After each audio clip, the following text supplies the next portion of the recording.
Morning po mga kababayan, ma'am sir, this is Jam, the Filipino channel ng inyong lingkod. So today is October 2, 2025.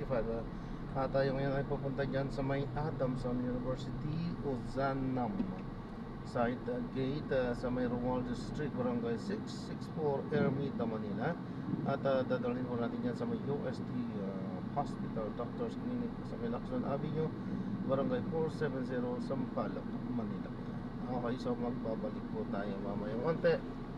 Pag nakuha na po natin sila, disclaimer lamang po, ang content po natin ay kalsada at hindi ang passenger. Kaya nga naman, sakasakali ba po na may marinig kayo mga pangalan ng lugar, pangalan ng tao, pangalan ng organizations, government o private man yan, ay wala pong kinalaman ang channel na ito at wala pong pinapatungkulan. Lahat po ng pinag-uusapan dito ay pawang dito lamang po yan sa loob at wala pong pinapatungkulan sa labas. Okay po?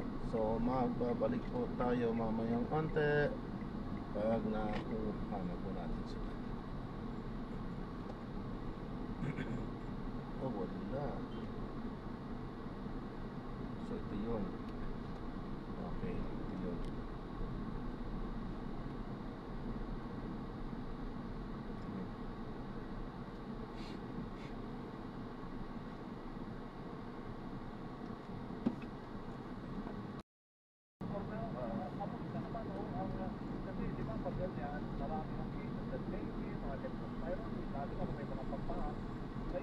Nasasabi natin na hindi naman alarming siguro, no? Tama po ba? Dami yan. Medyo pamahat talaga may mga viral related of hindi tayo nakakapag-test. Pero pag nag-test natin yan, makakita natin na influenza yan. No? Pero hindi ako, pumasok ko yan, mga around yan. Dahil na-report sa weather na nangyari, no? Lagi umulan, mga bahal. At medyo mga lugar po na mga yes, kaya naman ginawa po masyado mo dahil mahawa so yun talagang medyo kasi naman po yung viral medyo po lang ang ating labon so it's always time pag talagang kaya ng katawan nawawala naman po pero yung dito kasi actually kung mga simple support hindi naman kailangan ma-admit pero kung iinom lang ng mga let's say di ba oral o pero pero ibig sabihin alam mo yan ba yung mga na-admit yung mga talagang bata na talagang medyo hindi pwede ibigay ng mga simple gamot pero ma-admit sila pagkain yes marami po doon na nakumpay o ay sa malapit parang ay mga bata pero kung mga meron na po yung mga may tinatawag tayong common may mga contamination yung mga gano'n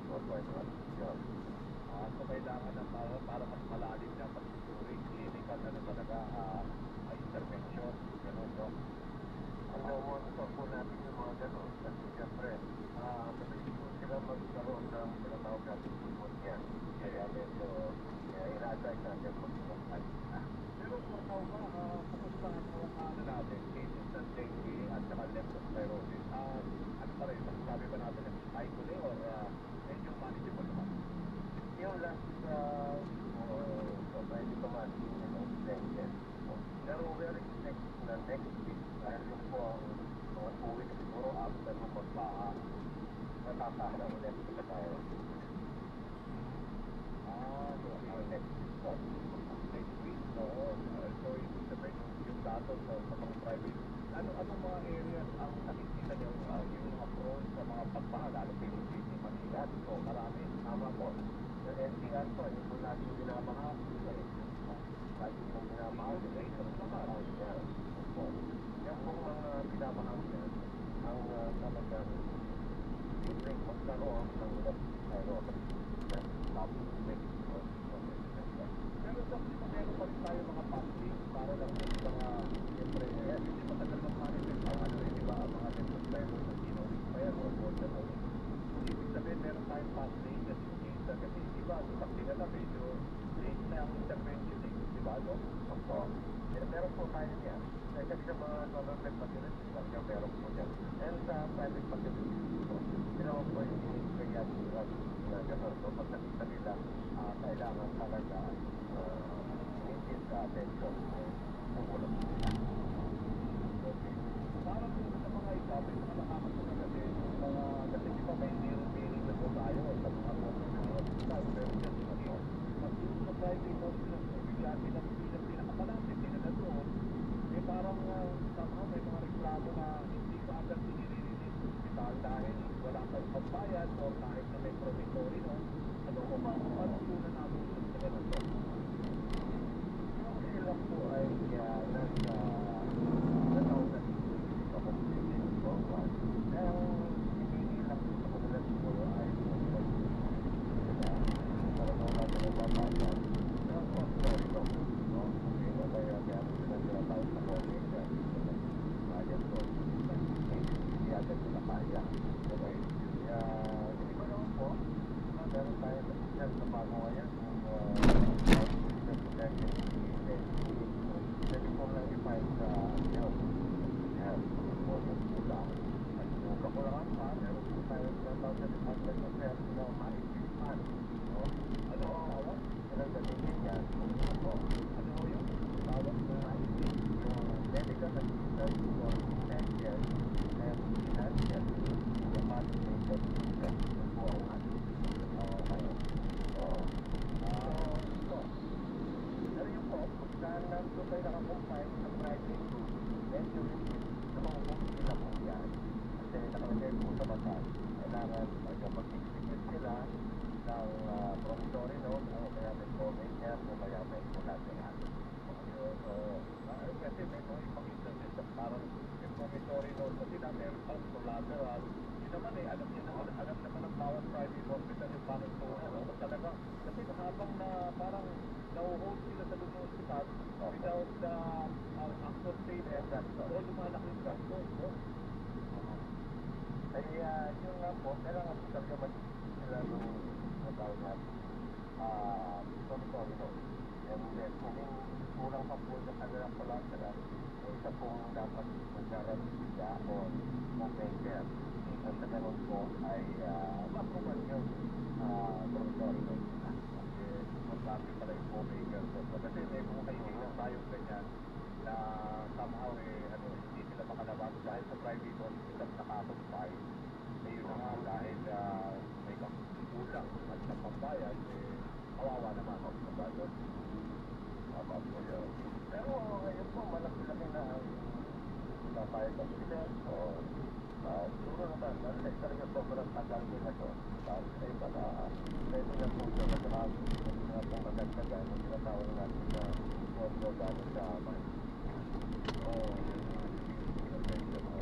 sige po maraming salamat po sa oras na ibinigay niyo sa amin salamat dahil yan sa atin po alright yan po si Dr. Jose Rene Degrado presidente ho siya ng Private Hospital Corporation of the Philippines Incorporated o PAPI kung dito sa pagtaas sa mga nakapagbahay sa mga blue light symptoms o yung mga nagkakasakit sa puso lalo na mga kabataan dahil dito sa sunod-sunod na pagkulaan at bukas po, mag-ingat po yun meron na naman bagyo na inaasahan lalo na dyan Spencer Luzon okay eto at isa pa tayong announcement yung dito sa mga kapamilya sa servisyo sa pagpipong pagsubaybay ng Ayala Foundation sa mga partner para makapagaling ng tulong sa mga naapekto ng lindol sa Cebu.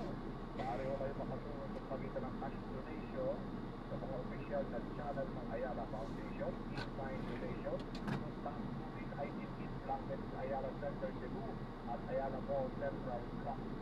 Magpupunita ng tulong sa inyo mga tanggapan para lang po komunidad sa bahaging kampanya nito at ikayatin ang iba na tumulong din. Tumulong tayo habang kaya naman natin ang inyong suporta ay direktang mapupunta sa relief operations para sa mga pamilya biktima ng lindol. Sama-sama mainamin namin ang agarang tulong at pag-asa.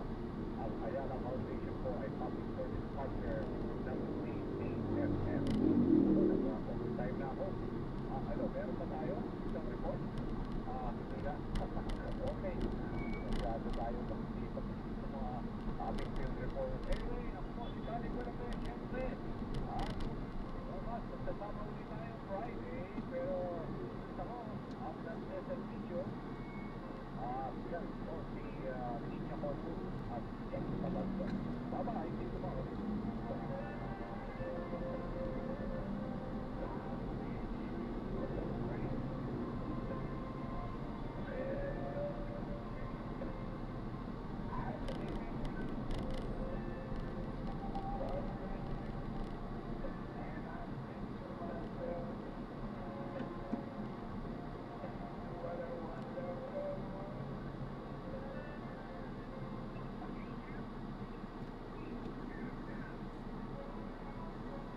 Korte Suprema sa Bangsamoro Presidency Elections na idaraos sana sa October 13. Narito ang balitang konfirmado sigurado mula sa Malacanang at Geraldi Patron, Christian Yutores. Christian. Rin ang kinikilala ng Malacanang ang nagdedesisyon ng Korte Suprema na nagkasarang constitutional sa Bangsamoro Districting Law na nagpulot ng muling pagkaantala ng kauna-unahang Bangsamoro Parliamentary Elections sa buwan. Ayon sa Office of the President, kinikilala nila ang mga lagahan ng desisyon para masigurong na ay kapag-isyon at matatag na legal foundation ang pagdaog ng nasabing halalan. Isang pinapalako ang pangako nitong protektahan ang process at mapatupad ang mga demokratikong institusyon. Pinapabit ni proteksyon sa political rights ng bawat mamamayan ng Bangsamoro Region. Papuri humanong susuportahan ng administrasyon ang lahat ng institusyon para masigurong makabit ang demokratikong hangarin ng institusyon na naaayon sa Konstitusyon at Bangsamoro Organic Law. Ayon sa Malacanang, bahagi ito ng pagsisikap ng gobyerno na makamit ang pagmatagalan ng kapayapaan sa Mindanao na kaangkla sa kapagpakapunong autonomiya, ang law at karapatan sa paboto ng taong bayan. Yan ang madalang kumpirmado, plano, at Radyo Patron, Christian Yutores, PNM. Maraming salamat, Christian Yutores. Ibang pinagugabiyangin sa 5 sa gig, nahuli ng kahit dahil sa iba't ibang paglamag. Na ito ang balitang kumpirmado sigurado mula sa gig at Geraldi Patron, Gabriel Gonzalez, Capon. Kinanggalan ng plaka ng mga tauhan ng Judicial Science ang apat na traditional na safety at isang safety na kumisiyari sa Capital City matapos mahuli ngayong umaga. Kabilang sa mga nakitang paglabag ang pagkapasal ng mga pasahero at safety bahagi gaya ng support na tulong. Maliwanag ng isang safety driver, hindi naman umano niya kontrolado kung may sasabi sa kanyang safety. Pero ay sa mag-sahig, maaaring pababalik ng driver ang limang sasabi na pasahero. Yung mga pasahero, maaaring silang gusto ng driver yung pagsakay. Pero kaya naman kung magtulog ng driver kung maaaring sa makakatulog sa kaya ang mga nakapagin po yung mga pasahero. May trapong para ng mga nakaraan ay pinagsisan ng pagsikat ng trapiko sa T5 ang ginawang random motor session ng Sanis ngayong umaga. At yan ang balitang firmado sigurado ang Radyo Patron Gabriel Gonzalez, PNM. Maraming salamat, Gabriel Gonzalez. At ang mga mamaya sa headline ngayon, mga napahulat na naman sa report sa Cebu sa pagkakna sa dalawa. Mga pinayuhang Manila sinanda para sa tinatawag na Project 1 o magnitude 7.2 na ito. At face-to-face classes sa Dalasal University sa Maynila, sinansara dahil sa bomb threat. Sige sir, pwede na rin yan. Nagbababa po yun, baka matagal pa. Ingat po.